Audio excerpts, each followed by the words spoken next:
Hi, this is the Gear Crank, Dave Phillips from the Colorado Springs Gazette. And I'm starting this new video segment, the Gear Crank, because I get a little cranky about gear. Sometimes it costs too much, sometimes it's not made as well as it should be. So this is a weekly gear review that looks at stuff, what's new on the market, whether it's cool or not, basically. And the first thing we got this week is the Crumpler, and let me make sure I get this right, the Crumpler Bumper Issue Backpack. Now, Crumpler is an Australian company, and they got started making colorful, cool messenger bags for bikers. And then they started getting into making some bigger, funky, sort of urban bicycling backpacks. And this is sort of their answer to the Camelback. It's a small backpack with a drinking tube. So let's check out what we got here. Now, the first thing you'll notice is that this is a very funky looking, sort of cool backpack with a flap on the bottom, a very unique look. And that's really what Crumpler's all about, is they've got their own sort of whimsical design that's not exactly like crunchy granola, but is not too like hardcore fixie biker either. So it's sort of cool. Would look good on campus, would look good anywhere, but they also have really burly construction and pretty well thought out construction too. So let me show you a few things about this. So you've got a real simple hook at the top that just goes into a flap with a single large pocket, basically. I stuffed some of my laundry in here so that it would look good, but you've got basically one big pocket, and I'll take my laundry out.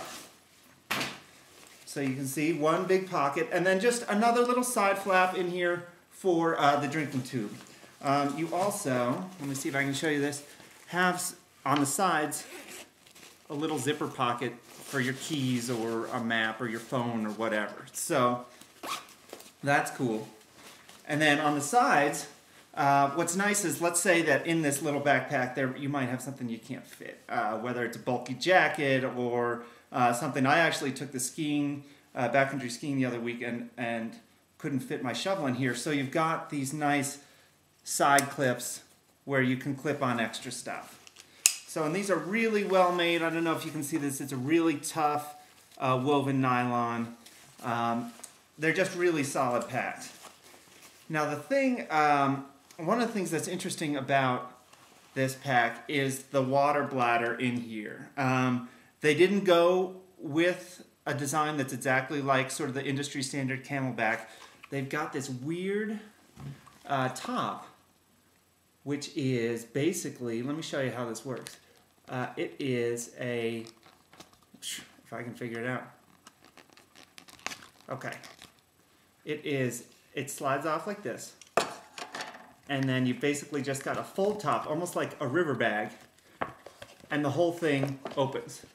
Now, the nice thing about that is that you can really easily reach in there and clean it. You ever try and clean a Camelback? It's almost impossible. You can really easily reach inside there and clean it. It's also really easy to fill. Actually, especially with this funky lip, it's really easy to fill because if you were in the backcountry, you could really easily fill that from like a little dripping stream or something. So I think this is a really nice design. When I first saw it, I thought, you know, all it is a flap with a little thing that slides on. That's gotta leak. But in fact, having used it a couple times now, it's actually really easy to put on.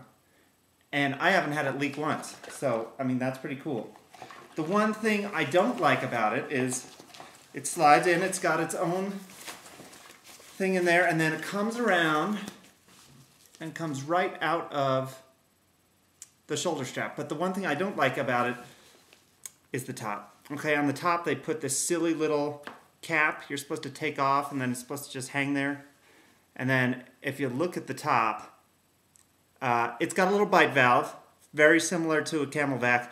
But Camelbacks and a lot of these hydration systems have a little lock off, so that if you put this in the car or something and something's pressing down on it, it won't leak. And this one doesn't have one. It's just got this cap. Well, I'm already tired of the cap and ready to take it off, and I know if I do that, I'll lose it. So I don't think that's a very good part of the design. I do like the rest of it a lot. And I have to say, you look at this sort of unique construction of let's see if I can line this up here, how the flap just goes right into the shoulder straps. It's very comfy. The other nice thing about this is they build them really with bikers in mind. There's a huge reflective panel here, reflection right here, so you're going to be seen at night. There's also an easy clip here where you can put a like a blinking light if you're riding at night. These really were made for cyclists in mind. And the other bonus about it is that it's comfortable. Now the only drawback about the backpack itself is because it's got all this burly fabric and multiple layers of different colors of fabric, it's a little heavy, you know, but it's going to hold up really well and it's going to look good doing it. So MSRP on this one is 99 bucks, little spendy. The bonus is that very few other people are going to have it, especially since they don't have local retailers in Colorado. So unique, cool, and check it out. We'll put the website right down here. Thanks for listening, and check in next week with the Gear Crank.